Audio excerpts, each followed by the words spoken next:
हिलाली साहब, जरदारी साहब ने एक और इल्जाम लगाया, जो पहले भी ये बात की गई थी कि इंतखाबात शफाफ होते तो कप्तान जो है वो मुल्क के वज़ीर आज़म ना होते। ये इंतखाबात पूरे मुल्क में एक ही दिन हुए ना, सिंध में इनकी गवर्नमेंट बनी ना, अगर इंतखाबात शफाफ नहीं थे तो फिर सिंध में तो इनकी हुकूमत भी ठीक नहीं है, वो भी शफाफ नहीं है, तो हुकूमत कैसे बना ली फिर इन लोगों ने? हिलाली साहब नहीं कहा कि कोई खलाई मखलूक है या क्या है, हमने नाम लेकर कहा कि ये लोग हैं जो मुदाखलत कर रहे हैं। यहाँ पे हमारी पार्टी को तोड़ा गया, 2002 के अंदर भी तोड़ा गया। हिलाली साहब का कमेंट लेने थे जरा।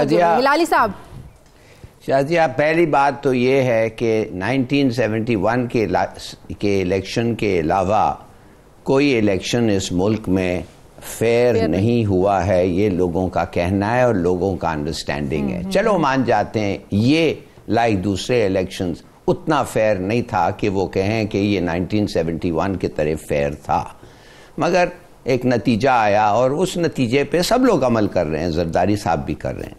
आपने शुरू में एक बात की कि लगता है ऐसे कि तमाम किश्तियों ने को जरदारी साहब ने जला दिया। नहीं, उन्होंने नहीं जलाया, आप सही कह रही हैं, किश्ती सब जल गए हैं, मगर ये किश्ती जल गए हैं और किसी और ने जला दिया है।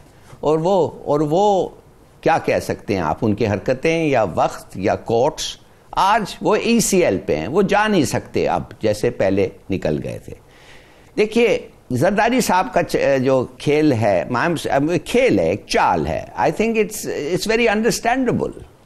वो समझते हैं कि मुल्क को क्या चाहिए, पीस चाहिए, अमन चाहिए। बहुत बुरी तरह को पाकिस्तान डेस्परेटली नीड्स पीस और स्टेबिलिटी, और वो कह रहे हैं सिंपल बात कि ये चीज जो तुम चाहते हो, अगर तुम मेरे खिलाफ एक्शन लोगे तो फिर तुम्हें ये नहीं मिलेगा, तो बेहतर है कि मेरे से बात कर लो, मुझे तंग मत करो और ये फिर शायद तुम्हें मिल जाए। मतलब अब बात असल ये है, बिल्कुल, और बात असल ये है कि क्या वाकई अगर उनके खिलाफ एक्शन लिया जाए, वो और उनके साथियों को जेल में आप चले जाएं, क्या होगा?